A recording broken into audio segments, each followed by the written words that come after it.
When you think of a military strongman, your brain immediately goes to a very specific archetype: the loud voice, the clenched fist, the theatrical intimidation.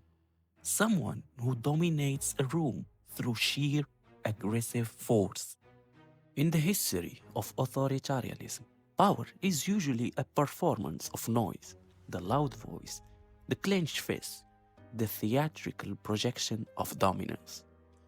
But in 2013, following the Egyptian coup, a different kind of archetype emerged. This is Abdel Fattah el-Sisi. He took power in Egypt in 2013 after a military coup. And if you watch him for even 5 minutes, a really strange question starts forming in your mind. Despite a crashing economy, massive public debt, and a public persona that borders on the surreal, he remains totally, firmly in power. How? How does a guy who talks like this in a bizarre way run a ruthless police state? To understand Sisi, you have to understand the weird genius of his survival. To understand Sisi is to understand the irony of his rhetoric. In a region of strongmen, Sisi's greatest weapon is vulnerability. He presents himself as a doctor. ربنا خلقني طبيب أوصف طبيب أوصف الحالة، ودي نعمة من ربنا ادهاني. اسمعوها مني، لأن حتى هم دلوقتي كل الدنيا بيقول لك لا اسمعوه. مين الدنيا؟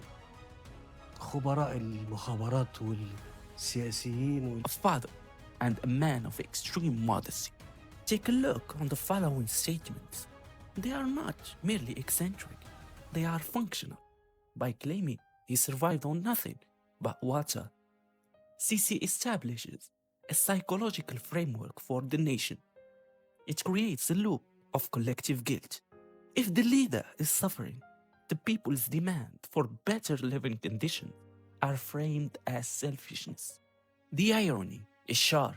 While the president appeals to the poor for their spare change, his administration is overseeing a transition into a militarized economy, where the state's resources are increasingly diverted away from the citizens and toward institutions that keeps him in power. He doesn't shout, he whispers. He doesn't project alpha male dominance, he performs vulnerability. He cries on camera a lot. He speaks in a bizarre way. But there is a profound irony at the heart of his rule. Behind the soft-spoken appeals for sacrifice lies a system of mass repression, economic crisis, and a security apparatus that has dismantled nearly all form of dissent. This man controls a country of over 100 million people. He oversees one of the most brutal security apparatuses on the planet. He has looked up tens of thousands of political prisoners, and he just secured another term with nearly 90% of the votes in an election with zero real challenger. As the Egyptian pound devalues and inflation hits double digits, the government's response has not been structural reform, but monumental construction. The new administrative capital is a 60 billion desert project. It features Africa's tallest tower and a record-breaking flagpole. It is futuristic, sterile, and most importantly, isolated. The irony is inescapable. Sisi calls the public for their consumption, while constructing the most expensive vanity projects in the nation's history. Critics argue the city serves as a fortress for the elite, physically separating the government from the potential unrest of Cairo's streets. It is governance through spectacle building symbols of success to hide the absence of it.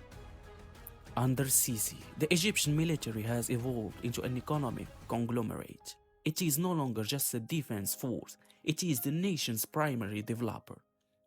When Sisi orders a new mega project, the military executes the contracts. This creates a self-sustaining cycle. The military's financial interests are now directly linked to Sisi's survival. This is not just political loyalty, it is a business model. The irony of Sisi's reforms is that they have consolidated wealth within the armed forces, while the private sector, the engine of actual growth, remains stifled. The international community watches this paradox in silence. For the United States, Egypt is a strategic necessity, a peace partner for Israel, and a guardian of the Suez Canal. For Europe, Egypt is a buffer against migration. The world funds Sisi because it fears the alternative.